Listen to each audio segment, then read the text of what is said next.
بسم اللہ الرحمن الرحیم صم بکم عمی فہم لا یرجعون صدق اللہ العظیم۔ بہرے، گونگے، اندھے تو وہ پھر نہ آنے والے نہیں، پھر نہ آنے والے نہیں۔ کیا ہی بات قرآن پاک کی عزت، شان اور اعجاز کی۔ یہ کسی کو گونگا کہنا یہ عیب میں نہیں آتا۔ تو گونگا ہے، تو اندھا ہے، تو لنگڑا ہے۔ اللہ رب العزت کس کو فرما رہے ہیں؟ منافقین کو فرما رہے ہیں۔ پتہ نہیں وہ کہاں لوگ پڑھتے تھے جو ہمارے اساتذہ پر بہتان لگاتے تھے، حالانکہ استاد صاحب اس طرح کی گالیاں نہیں دیتے تھے، فحاشیاں گالیاں نہیں دیتے تھے۔ تو وہ کہتے ہیں کہاں لکھا ہے قرآن پاک میں گالیاں دینا، کہاں لکھا ہے قرآن پاک میں گالیاں دینا۔ بارکیف یہ گالیاں نہیں تو ان کو عیب تو ضرور ہے نا کہ وہ اندھے ہیں، وہ گونگے ہیں، وہ لنگڑے ہیں۔ اس میں اعلیٰ کی طرف ترقی ہے، یعنی پہلی آیات میں فرمایا گیا کہ منافقین ان کی طرح ہیں کہ جو لوگ آگ جلیں اور ان کی آگ بجھ جائے۔ اب فرمایا جا رہا ہے کہ دنیاوی آگ بجھنے پر فقط آنکھ بیکار ہو جاتی ہے، دنیاوی آگ بجھنے پر فقط آنکھ بیکار ہو جاتی ہے، کان زبان پر اس کا کچھ اثر نہیں ہوتا۔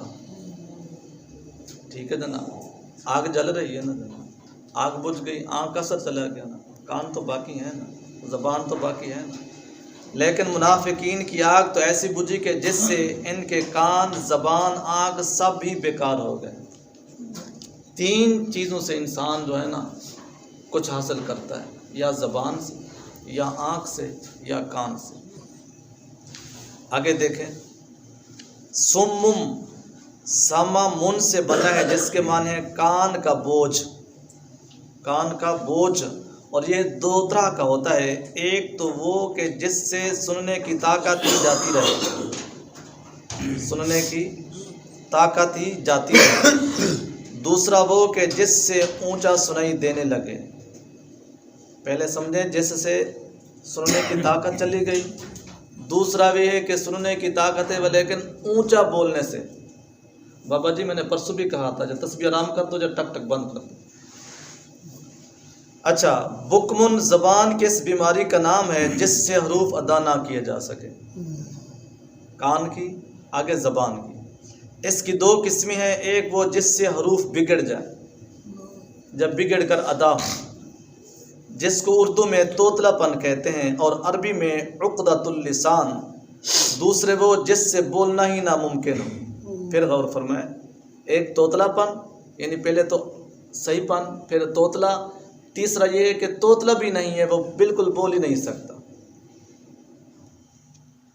جس کو اردو میں گونگا پن کہتے ہیں اور عربی میں خرس، اور یہ دوسرے معنی یہاں مراد ہے، گونگا پن، کہ وہ نہ صحیح بول سکتے ہیں نہ توتلا بول سکتے ہیں بلکہ گونگا پن ہے۔ آگے سے عمیون، آنکھ کی وہ بیماری ہے جس میں بینائی بالکل جاتی رہے، جسے اردو میں اندھا پن کہتے ہیں۔ پھر اس کی بھی دو قسمیں ہیں، ایک پدیشی اندھا پن جس کو عربی میں عمیون کہتے ہیں، کم تن، اور اس عارضے والے کو اکمہ۔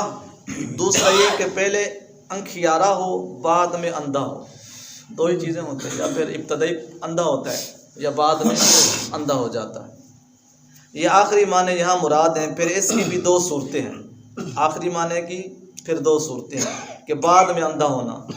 ایک یہ کہ سرے سے ہی آنکھ نہ ہو، سرے سے ہی آنکھ نہ ہو، جسے عربی میں تمسن کہتے ہیں۔ دوسرا یہ کہ آنکھ تو قائم ہے مگر اس میں روشنی نہیں ہے۔ آپ نے بے شمار ایسے نبی نے دیکھے ہیں کہ ان کی بالکل آنکھ کے ڈھیلے بھی اور آنکھ بھی ٹھیک ہے اس لیکن دکھائی نہیں دیتے ان۔ ٹھیک ہے جناب، اس میں روشنی نہ ہو، آخری معنی اس جگہ مراد ہے، یعنی ان کی آنکھیں ہیں لیکن دیکھنے کی سکت نہیں۔ ہم جاتے ہیں جامعہ توحیدیہ کے پیچھے بیگ میں دو بزرگ ہیں داڑھی مبارک والے، بالکل ان کی آنکھیں جس طرح ہماری اور آپ میں، حافظ قرآن ہے لیکن ان کو دیکھنے کی سکت نہیں۔ اس قرآن پاک کس کو فرماتا ہے؟ ان کی آنکھیں تھیں لیکن دیکھنے کی اس میں طاقت نہیں تھی، انرجی نہیں تھی۔ اب دیکھیں، خیال رہے کہ اس بیماری کی کل 4 قسمیں ہیں: عمیٌ، تمسن، کمہن، امہن، امتن، جس کے معنی ہیں دل کا اندھا ہونا، یا مہن اسی سے بننا ہے۔ اس جگہ عمیٌ سے مراد آنکھ اور دل دونوں کا اندھا پن ہے، آنکھ اور دل۔ فہم لا یرجعون، یعنی انسان کے راہ راست پر آنے کی 3 ہی صورتیں ہو سکتی ہیں۔ اور فرمائیں، انسان کے راہ راست پر آنے کی 3 ہی صورتیں ہو سکتی ہیں۔ ایک یہ کہ اس کی بینائی قائم ہو، اگر وہ دیکھ نہیں سکتا نا، آج کل اس طرح کے بھی ادارے قائم ہیں جو بالکل نہیں سن سکتے، دیکھ سکتے ہیں، ان کو سمجھایا جاتا ہے آنکھ کے اشارے سے، کیونکہ ان کی آنکھیں بحال ہوتی ہیں، ان کو لفظوں کی پہچان کرائی جاتی ہے۔ بڑے بڑے اس طرح کے جو بالکل کانوں سے زیرو ہیں، آنکھیں اس کی ٹھیک ہیں، وہ بڑی بڑی ماشاءاللہ ڈگریاں کر گئے ہیں، بڑی بڑی ڈگریاں، ملتان میں بھی، لاہور شریف میں بھی، وغیرہ وغیرہ۔ کیونکہ اگر اس کو سنائی نہیں دیتا تو وہ لفظوں کی پہچان کر جاتے ہیں، بھی یہ لفظ ہے، اس کا معنی یہ، اشاروں سے اس کو پھر پریکٹیکل طور پر سمجھایا جاتا ہے، جس سے وہ راستہ دیکھ لے۔ اتنا تو چلو نہ ہی سمجھ سکے گا، اتنا تو پتہ چل ہی جائے گا نا اس کو بھی آگ جل رہی ہے، تو ادھر آگ ہے، ادھر وہ کھڈا ہے، تو جس کی آنکھ ہے اس کو پتہ چل نہیں جائے گا کہ یہاں جاؤں گا تو گر جاؤں گا، یہاں جاؤں گا تو میں جل جاؤں گا، اور یہاں جاؤں گا تو سکون سے بیٹھ جاؤں گا۔ اگر سن نہیں سکتا تو آنکھ اس کو راستے پر لا سکتی ہے، ذہن میں رکھیے گا، اگر اس کے کان بند ہیں۔ دوسرا یہ کہ اس میں بولنے کی طاقت ہو، کسی کو پکار کر اس کی مدد سے راہ راست پر آ جائے۔ پہلے آنکھ کا معاملہ تھا، اب زبان کا، کہ اگر زبان کا نہیں ہے تو اپنا آنکھ کا نہیں ہے تو زبان کا ہے، بول کر وہ کہہ دے، یا پھر کسی کو اپنی زبان میں بول کر اپنی فریاد یا اپنا کوئی بات چیت کر دیتا ہے، اس کے بھی چانس ہوتے ہیں راہ راست پر آنے کے۔ تیسرا یہ کہ اس کے کان درست ہوں کہ کسی ہادی کی آواز سن کر، اگر اندھا ہے، زبان بھی گونگی ہے، کان اس کے درست ہیں، سماعت اس کی ٹھیک ہے، تو پھر بھی وہ سن سکتا ہے کہ تجھے کیا سمجھایا جا رہا ہے، کہ یہ حق ہے، یہ نہ حق ہے۔ جب ان منافقین کی یہ تینوں قوتیں ختم ہو چکی تو اب ان کے کفر سے لوٹنے کی کوئی امید نہیں ہے، وہ زبان سے بھی، آنکھ سے بھی اور کان سے بھی۔ دعا مانگے کہ اللہ رب العزت جس کے یہ تالے لگا دیتا ہے، قرآن پاک نے بھی ابتدائی آیات مبارکہ میں یہی فرمایا، ختم اللہ علی قلوبہم وعلی سمعہم وعلی ابصارہم۔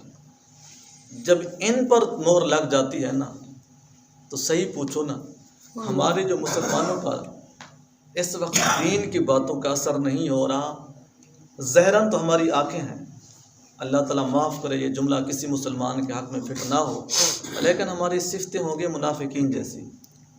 ایمان تو ہم لا چکے ہیں، ہمارے کردار کرتوت ہو چکے ہیں منافقین جیسے، تو یہ ذہن میں رکھیں، اگر آگ کے ہم قریب جائیں گے، آگ کے جلائے گی نہیں تو کم از کم اس کی حرارت تو ضروری پہنچے گی نا سے۔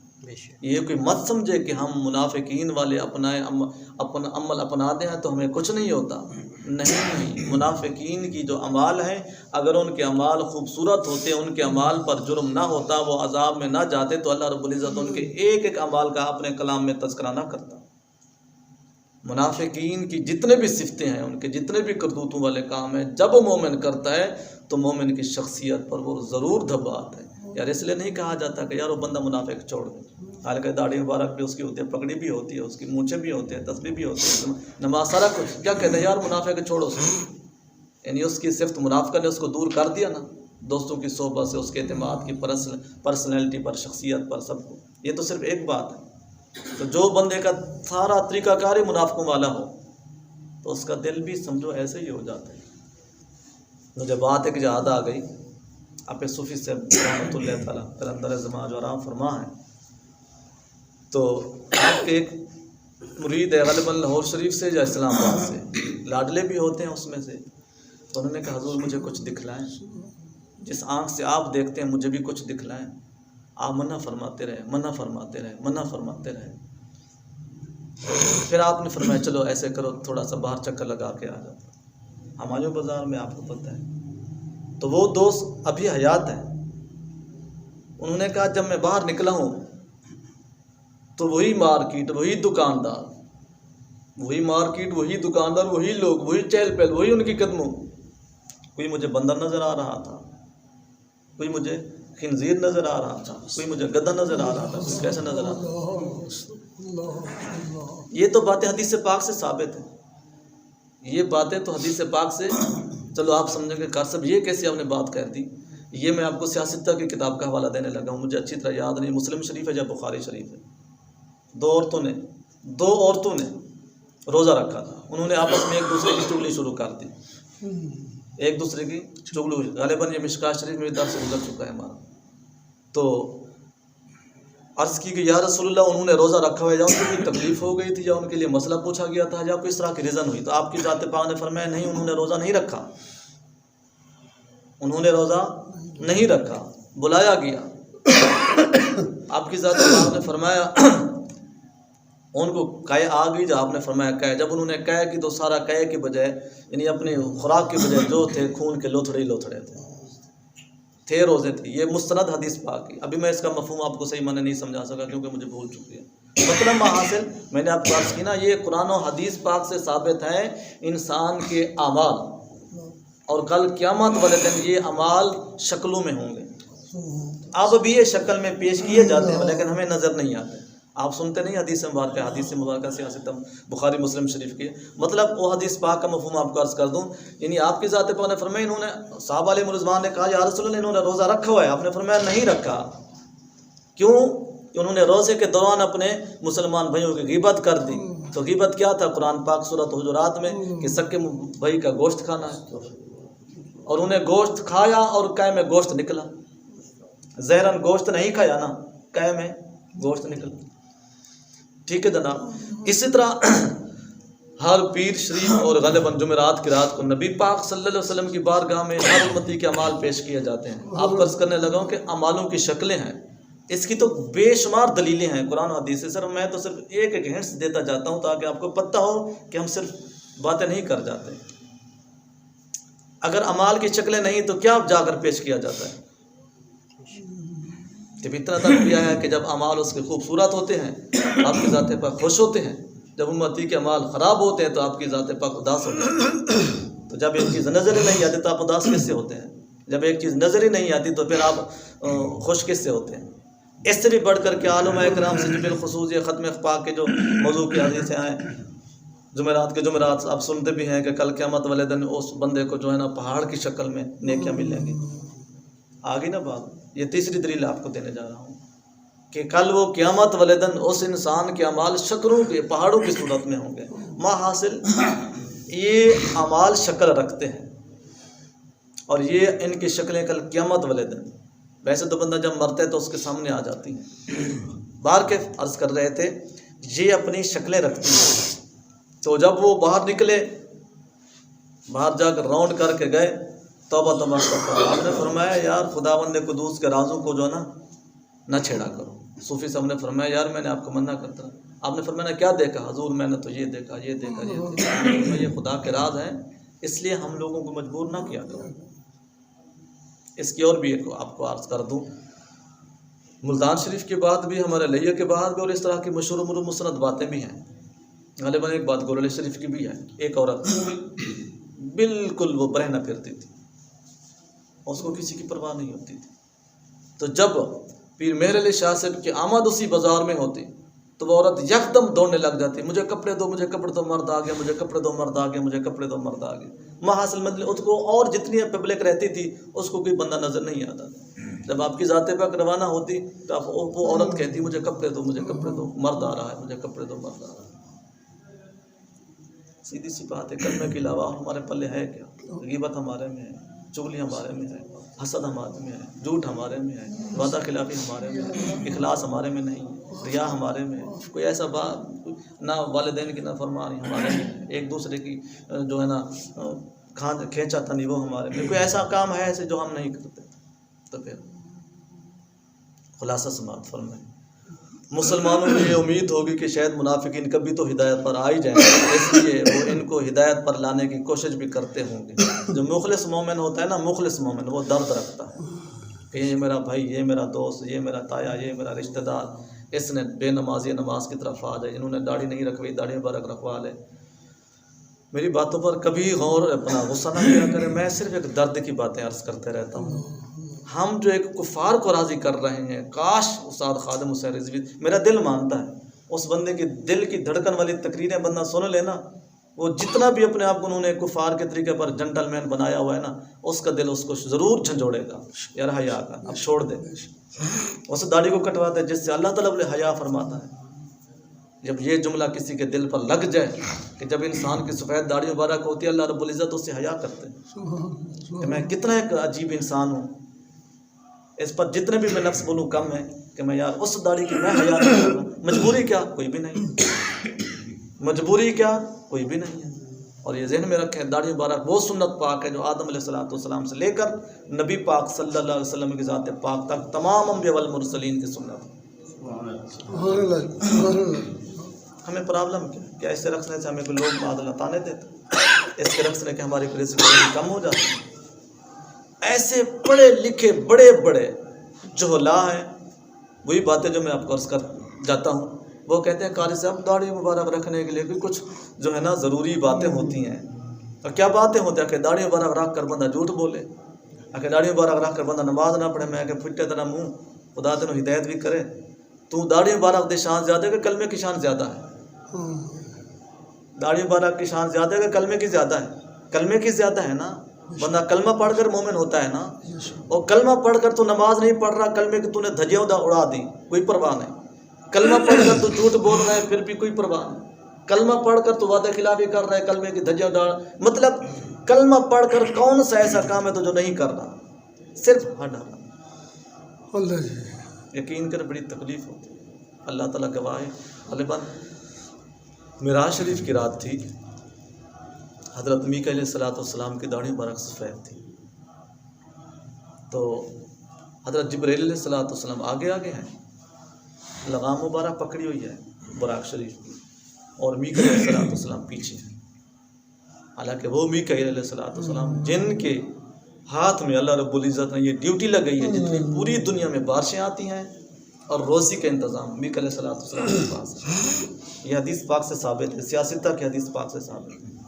یہ چارے مقرب فرشتے ہیں، چاروں کی ڈپٹیاں ہیں، ٹھیک ہے نا جناب؟ لوگ تو کہتے ہیں غیر اللہ سے مانگنا حرام اور شرک ہے، اللہ رب العزت خود پاورفل رکھنے والی ذات نے رزق اور بارش میکائیل علیہ السلام کے سپرد کیا ہوا، اذن وہ خود فرماتے کہ وہاں جا کر دے دو، وہاں جا کر دے دو، وہاں جا کر دے دو۔ تو بار کے آپ کے پیچھے جب تھے نا، تو میرے آقا ذیشان صلی اللہ علیہ وسلم کی ذات پاک نے فرمایا جبرائیل بھائی، میکائیل علیہ السلام بھائی، آپ آگے آ جائیں، مجھے شرم آتی ہے، مجھے شرم آتی ہے، آپ کی داڑھی مبارک سفید ہے۔ آپ نے فرمایا میرے آقا، میں عمر کا پابند ہوں، میرے رب نے آپ کی تعظیم و تقیر کے لیے ایسے فرمایا ہوا ہے کہ جبرائیل تو نے آگے رہنا ہے، میکائیل تو نے پیچھے رہنا ہے۔ کیا ہے شان مصطفیٰ! اب اس کی داڑھی مبارک کی شان اقدس کو، اس آپ کی سنت معظمہ کو ہم لوگ بے دردی سے کلین کرواتے ہیں، دردی تک احساس نہیں ہوتا، اور پھر اپنی ناکامی پر رنجیدہ ہوں گے۔ یعنی حالانکہ کیا مسلمانوں کی تو کوشش ہوتی رہی کہ یہ کسی طرح پر راہ راست پر آ جائیں، اور پھر اپنی ناکامی پر رنجیدہ ہوں گے۔ حق تعالیٰ نے مسلمانوں کے اس رنج و غم کے دور فرمانے کے لیے ان کے ایمان سے مایوس فرما دیا۔ اللہ تعالیٰ نے فرمایا میرے محبوب کے دیوانوں تسی پریشان نہ ہو، تسی اپنی حق وفائی کر رہے ہو کہ آ جاؤ نماز پڑھ لو، صحیح بندے دے پتر بن جاؤ وغیرہ وغیرہ، تسی پریشان نہ ہو، انہاں دے دلاں دے اسی لاکھ کر دیتے۔ اچھا پھر یہ ہے کہ ان کے دلوں پر لاکھ ہم نے خود نہیں کیا، انہوں نے اپنی کرتوتوں کی وجہ سے کیا۔ دیکھو نا یہ پوری دنیا پھر رہی ہے نا، پولیس کسی کو پکڑتی ہے، کوئی کسی پر کوئی مقدمہ ہے نا، جو چوری کرے گا پولیس اسی کو پکڑے گی نا، جو کسی کی قتل کرے گا پولیس اسی کو پکڑے گی۔ مطلب پولیس نے تو نہیں کہا تو چوری کر کے پھر ہم آپ کو پکڑیں گے، اس نے خود اپنی مرضی پر چوری کی نا، چوری کی تو پکڑا گیا۔ پولیس نے تو نہیں کہا تو اس کو مار دے تو میں پھر تجھے پکڑ لے جاؤں گا، پھر پھانسی کا حکم دے دے گا جج۔ پولیس نے تو نہیں کہا نا، اس کی خواہشات نے کہا کہ یہ اس نے مجھے تو کیوں کہا، اس نے مجھے وہ کیوں کہا، پکڑا، مار دیا. پولیس نے کہا تو نے اگر یہ زیادتی کی تو پھر آ جا. تو یہ بات ذہن میں رکھیں، منافقین نے جان بوجھ کر یہ تالے لگوائے تھے. ذات مصطفیٰ تشریف قرآن پاک اتر رہا ہوں، معجزات بھی دیکھ رہے ہوں، اللہ تعالیٰ کے کرشمات کو بھی دیکھ رہے ہوں، تو پھر بھی وہ نہ مانے. تو انہوں نے ہٹ دھرمی کی وجہ سے ہماری چودراہٹ چلی جائے گی، ہمارا بڑا پن چلا جائے گا، ہمارا جو ہے نا روب چلا جائے گا. میں نہیں گئی. اور فرما دیا کہ اے مسلمانوں، یہ تو بہرے، گونگے، اندھے ہو چکے ہیں، اب تم ان کے ایمان لانے کی بالکل امید نہ رکھو، وہ اپنی ان حرکتوں سے باز نہیں آئیں گے. یہ تو عام محاورہ ہے. کسی میں کوئی عادت ہو نا جھوٹ کی یا کسی کو ستانے کی، پر ہم کہتے ہیں یار اس کا سر جائے تو عادت جائے. ان کی بھی اس طرح عادتیں تھیں. چونکہ نا امیدی بھی ایک راحت ہوتی ہے، اس لیے مسلمان ان کے ایمان سے نا امید ہو کر انتظار کی تکلیف سے بچ گئے. نا امیدی ایک پریشانی تو ہوتی ہے نا دل میں. اللہ رب العزت کو ان اپنے محبوب کے دیوانوں کی یہ تکلیف بھی برداشت نہیں. اللہ تعالیٰ نے ان کو یہ بھی، تم پریشان نہ ہوا کرو، تم پریشان نہ ہو. نبی پاک کی ذات پاک تو متعدد بار فرمایا گیا، متعدد بار، محبوب آپ پریشان کیوں ہوتے ہیں؟ آپ پریشان نہ ہوں، ان کے معاملے بھی ایسے ہیں، ان کے معاملے ایسے رہنے ہیں، انہوں نے ایسے رہنا ہے، آپ پریشان نہ ہوں. اللہ تعالیٰ اور اس کے محبوب صلی اللہ علیہ وسلم کو، اللہ تعالیٰ کو اپنے محبوب کی پریشانی برداشت نہ ہو تو ہم کیسے لوگ ہیں جو اللہ تعالیٰ کے ولیوں کو تکلیف دے کے اپنے آپ کو مومن سمجھتے ہیں؟ نہیں، ایسا ہرگز نہیں. ہماری یہ کامیابی نہیں ہے، ہماری ناکامی ہے. بہرکیف اللہ تعالیٰ کی بارگاہ میں استدعا ہے. دیکھیں یہ قرآن پاک ہمیں پھر قبر میں نہیں سمجھایا جاتا، مرنے کے بعد نہیں سمجھایا جاتا. قرآن پاک بتا رہا ہے نا، کہہ رہا ہے یہ حق ہے، یہ سچ ہے، یہ حق ہے، یہ سچ ہے، آ جائیں آ جائیں آ جائیں. آج ہم لوگ جو ہے نا بے پرواہی میں ہیں. کل پھر یہی رات ایک میں پچھلے دن فوت کی ہوئی ہے نا مفتی زرولی محمد صاحب، مکتب اہل دیوبند سے تھے، بہت بڑے عالم دین تھے. تو ان کا میں ایک کلپ رات سن رہا تھا، درس حدیث پاک پڑھا رہے تھے اپنے طلباء کو. انہوں نے کہا میں نے خواب دیکھا، تو خواب میں کیا دیکھتا ہوں، جب مجھے لحد میں اتارا گیا، ایک حسین و جمیل شخصیت میرے سرانے کی طرف ہو گئی. ایک حسین و جمیل شخصیت، وہ اس سے بھی بڑھ کر میرے دائیں طرف آ کے رک گئی. تو اسی سنا میں منکر نکیر ہے، میں نے ان کو جو ہے نا پیپر دیا، حل کر کے سوال جواب، وہ چلے گئے. پھر انہوں نے کہا کہ ایک کھڑکی کھولی جائے جنت کی طرف سے، وہاں سے آپ کو خوشبو اور محلات آپ نے دیکھ لیجیے گا. تو ماحصل پھر انہوں نے کہا کہ آپ کون ہیں؟ دونوں جو خوبصورت، ایک خوبصورت دوسرا ایسے بھی زیادہ خوبصورت. تو انہوں نے کہا کہ جو سرانے کی طرف ہوتا، انہوں نے کہا میں نے صلاۃ الفجر ہوں،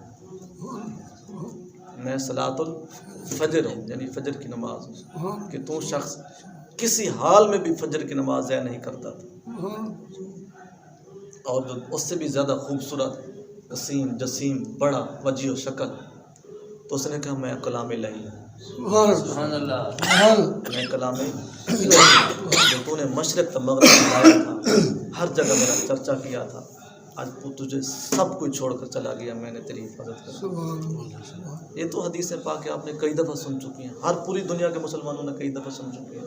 کہ قرآن پاک کل شفاعت کرے گا، آئے گا. قرآن پاک تو بڑی دور کی بات ہے، ان صورتوں کے بارے میں نہیں آپ نے سنا. بخاری شریف کی صورت ہے، حدیث مبارکہ ہے کہ جب مردے کو دفنایا گیا، صحابی رسول ہی تھے غالباً، تو سورت ملک شریف نے آگے اوپر صاحبان بنا.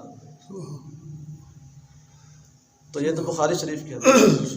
تو ماحصل یہ تو ایک سورت کی شان ہے پورے قرآن پاک. لیکن رونا ایسی بات کا ہے بار بار کہ ہم اپنے بچوں کو اچھے اچھے سکولوں کے لیے بھی ٹائم ہے، ٹیوشن کے لیے پیسے بھی ہیں، وقت بھی ہے، آنے جانے کے لیے رکشے ہیں، گاڑیاں ہیں، وینیں ہیں، سب کچھ کروا دیا. نہیں ہے تو قرآن پاک کے لیے نہیں.